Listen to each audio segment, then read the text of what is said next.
Guys, welcome back. Today we're going to do Catwoman issue 59. We continue the Vengeance of the Scarecrow storyline. This is the second of the third, covered by Jim Balent.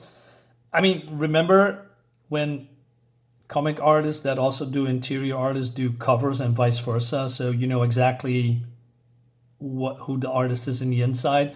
Yeah, good times. Unfortunately, we don't see that anymore because we are now being flooded with alternative covers A, B, C, D, special covers, and then when you open the book, it's trash nowadays. I'm not speaking for all books, but a lot. You know, it's just all window dressing.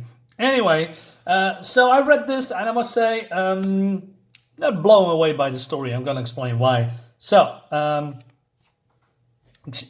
the writer is Devin K. Grayson. Never heard of that guy. Jim Balent is the penciler and John Stanisci inker. Roberto Teo is his colorist, and we have a lot of other people. So, fight or flight response. That's a good one because that is basically the theme here. Catwoman has been injected by a fear gas or fear serum from the Scarecrow, and she has escaped, and she's basically fighting the serum. And Scarecrow is a little bit surprised by that because he didn't like that everybody's dying except her, and now he's asking his goons to retrieve her, right? Because he wants to know what makes her tick, right? Why she's resisting. All right, and then we tackle a little bit of a story from the previous issue where she is here. A guy leaves some kind of a jewelry for her behind, so that she is discovering she's accidentally stumbling upon it. I mean, this is a big city, right? What are the odds that you actually see this? But you know, comics, who cares? So she kicks this guy in the face, and he says, "Explain yourself." He says, "I'm Dane. I'm an ally." And she says, "I've been insulted by an amorous security guard, attacked in home of a work associate and injected with the fear serum. I don't have allies." But he explains that, I don't know, that he's a fan, right? And that he is saying that she's a hero, and nobody's really gonna give you anything, and you have to take what you want. But then she says, "You're the idiot who left the necklace of West Falcon Avenue." "Oh yeah, that's right. And the earrings at the 47 and the bracelet on Mason and the ring." And basically he tries to get her attention, and he says, "I believe what you stand for." He said, "I don't stand for anything. Let go of me." And now Jim Balent is a good artist, but just like in the previous issue, he has some wonky, art sometimes, and sometimes it looks really, really cool, right? But no, you stand for all of us, he says, for how you don't have to get kicked over by life and without kicking back. And she just says, "Leave me alone.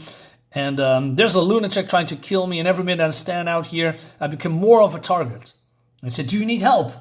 Right? And then she just walks away. But then, "Oh, no. Scarecrow's goons are here." And then she's being overwhelmed by fear. And she says, "Well, what if I get hurt?" Right?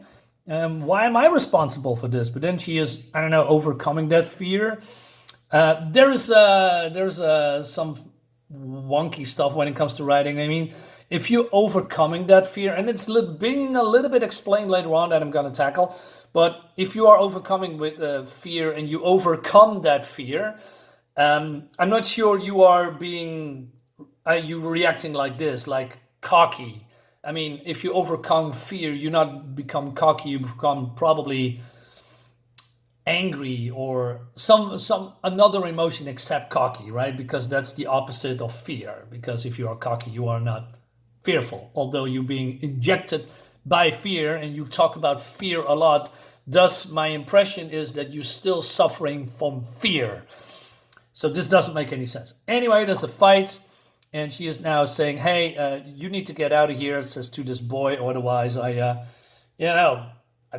kill you myself or something." And she says, "Hey, yay, she saved me."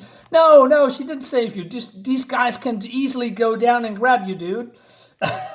you're not safe at all.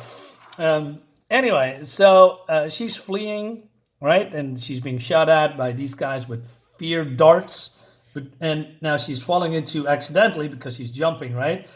Into this building that is destroyed by earthquakes because of the Jesus Christ. What's the storyline before this? I don't know, but I forget. I'm not sure why I'm forgetting, but there was a storyline with Gotham being destroyed by earthquakes and all that stuff. I have to get the trade paperback. Anyways, he's falling and talk about fear, and then again, saving herself by overcoming the fear, and because survival is more prevalent in her in this situation than overwhelmed by fear, I guess, right? She doesn't want to fall to death. But then these goons are already here. I don't know how many goons there are around, but they are quickly finding her, and she's, throwing stuff at them, to get away. To get away.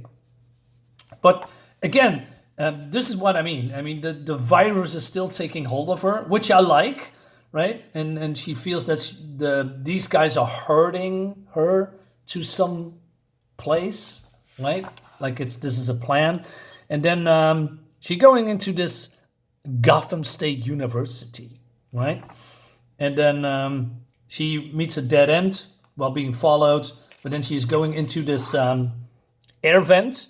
And then she's starting to shake because burning up because of the virus. Well, it's not really a virus, but the serum, But then she's getting overwhelmed by fear, and she says, there's no room enough. We run out of air. I can fight in a space like this. I can't even maneuver, and they're coming for me. And I think, okay, I like that, But it goes a little bit too much up and down for me, and to be honest, I'm going to explain why. Wait a minute. Did I forget the fear part? Let me just start. Good. Yeah, I believe it was here. I just skipped this part. Comforts. Where is it? I don't know. Maybe. Oh yeah, here. Something about anger blotting out the fear. Can't think while I'm running for my life. Okay, I get that. Like I said, if you are, it's a fight and flight response, just like the title says here in the beginning. You can, die because you are overwhelmed with fear if you are in that kind of situation, or you can overcome that by, blocking that out by becoming angry or just, really emotional in that kind of part. But like I said before, she is here. This is not anger. This is cockiness. This is just being bold. So that doesn't really respond with what she's saying here. So I think that's a problem. And then, okay, so continuing here, so she is now done with being fearful, and something snaps and she fights back, right? Cool, I like that, right? And she also using his special goggles, but then this guy comes out, shoots, he ducks, and this guy has dart in his head, and she says about polished rage. Now, I don't get how, if she is now seeing in the dark, how can this guy see her? He doesn't have his special goggles, right? And he is also fighting with her. Not only that, another BS thing that I don't like. This guy is still in a vent. So she is pushing or using her strength to push this guy out of the vent against the wall of this vent, right? Without any leverage. She just lies there. So she has no...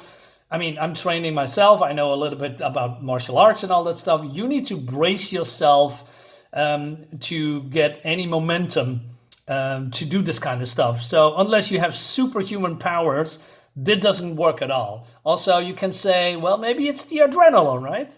Okay, give it that. But still, right? This is a grown man, and she's just ripping this guy out of this hole like he was a baby or something. It doesn't make any sense. All right, so Scarecrow's lair.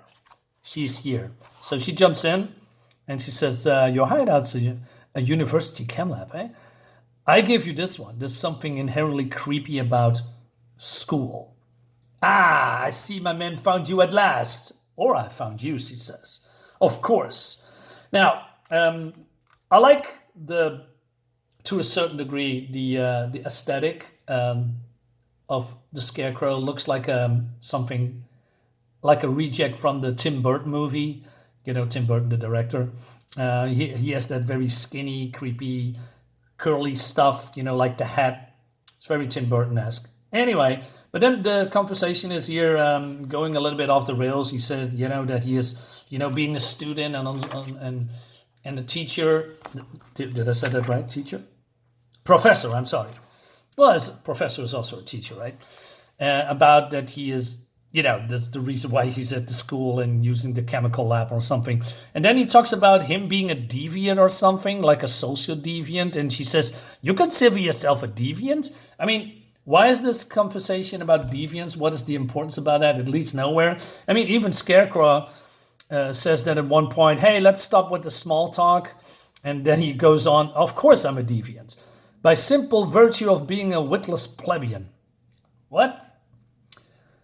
I think about things. I wonder, for instance, what it is in you that is so resistant to my newest formula. Okay, we're progressing the story, right? Curiosity is the single greatest indicator of intelligence, though, of course, we all know what it does to cats. So, talking about curiosity kills the cats kind of thing, right? But then she's using a nail on a chalkboard to hurt him. What the hell is this? Is this a boob? So weird. Also, it also looks that there is nothing in this needle, you know, no serum at all. I mean, why don't you give it a different color so that it stands out against the background? Maybe nitpicking, but then like I said, then the talking is going off the rails a little bit here. That has nothing to do, and so also with the deviant stuff about. Don't you wonder where your mooks are? Are you going to make it this difficult? I think I already have, don't you? And it's interesting that I could. Even more interesting than getting revenge against you. What is this? Where is this going? Right? Why is this? What do you mean making it difficult? Do you think she just stands there and take the serum like I don't know? But then this is happening, so she's approaching him, and Scarecrow does do nothing. He just stands there, right? She says, I have a theory. Isn't it true that if you're exposed to something enough, you can end up developing an immunity? But immunity is the wrong word. It's more than that. People can do more than that.